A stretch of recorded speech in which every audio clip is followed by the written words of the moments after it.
அன்பிற்குரியவர்களே, பொல்லாங்காய் தோன்றுகிற எல்லாவற்றையும் விலகச் சொன்ன ஆண்டவர் இந்த 2025ஆம் ஆண்டின் லெந்து நாட்களிலே நம் வாழ்வில் காணப்படும் பொல்லாங்களை விட்டு நாம் விலக அருள் புரிவாராக. இந்த 4ஆம் நாள் தியானத்திலே அபிஷேகம் பண்ணப்பட்ட இஸ்ரவேலின் அரசர்களின் பொல்லாப்பை சிந்திக்கலாம். இதில் முதலாவது வருவது இஸ்ரவேலின் முதல் அரசனான சவுல்.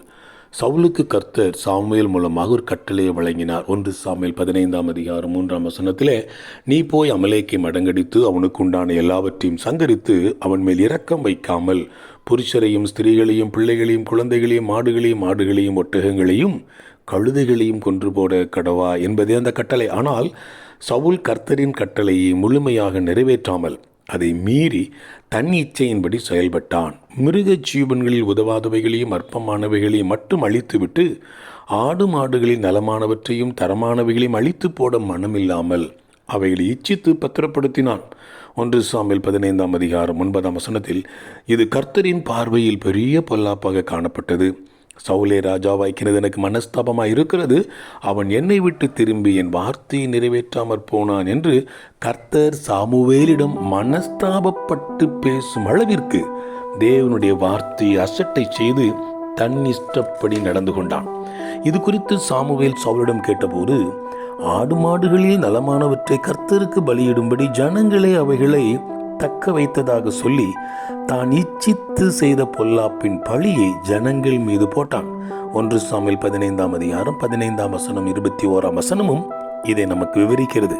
கர்த்தருடைய கட்டளையை மதிக்காமல் அதை கீழ்ப்படியாமல் இருந்த பொல்லாப்போடு கூட தான் குற்றமற்றவன் என்பது போல ஒரு துணிகர பொய்யையும் சொல்லி பார்த்தான். ஆனால் கர்த்தர் இருதயத்தை ஆராய்ந்து பார்க்கிறவர் என்பதையும் அவரது கண்கள் பூமியெங்கும் உலாவிக் கொண்டிருக்கிறது என்பதையும் மறந்து விட்டான்.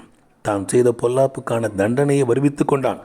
தன் பார்வையில் தான் ராஜாவாவதற்கு தகுதியற்றவன் என்ற நிலையில் கர்த்தர் அவனை ராஜாவாக அபிஷேகம் பண்ணினதை சாமுவேல் அவனுக்கு உணர்த்தி காட்டி, கர்த்தர் பொல்லாப்பானதை செய்த அவனை ராஜாவாகிறாதபடிக்கு புறந்தள்ளினார் என்பதையும் சாமுவேல் மூலமாக சவுலுக்கு சுட்டி காட்டுகிறார். 1 சாமுவேல் 15ஆம் அதிகாரம் 19ஆம் 23ஆம் வசனங்களில் கீழ்ப்படியாமை என்னும் பொல்லாப்பு சவுலை ராஜாவாக்காதபடிக்கு விரட்டினது மட்டுமல்ல, அவன் வம்சத்தையே அரசப்பட்டியில் பார்க்க முடியாமல் செய்துவிட்டது. தேவனாய் கர்த்தர் நம் வாழ்க்கையிலும் அமிலேக்கியராக காணப்படும் தீய பழக்க வழக்கங்கள், கூடா நட்புகள், தேவையற்ற குணங்கள் இவைகளை முற்றிலுமாக அழித்து போட அழைக்கிறார். சவுல் சிலவற்றை இச்சித்தது போல நாமும் இச்சை உள்ளவர்களாகி சிலவற்றை விடாமல் வைத்திருப்போமானால் நாமும் கர்த்தரால் புறக்கணிக்கப்படுவோம் அல்லவா? மனஸ்தாபத்தோடு தேவனே எனக்கு இரங்கும் என்று சொல்லுவோம். அவர் மன்னிக்க தயவுடையவராயிருக்கிறார். வாழ்த்துக்களுடன்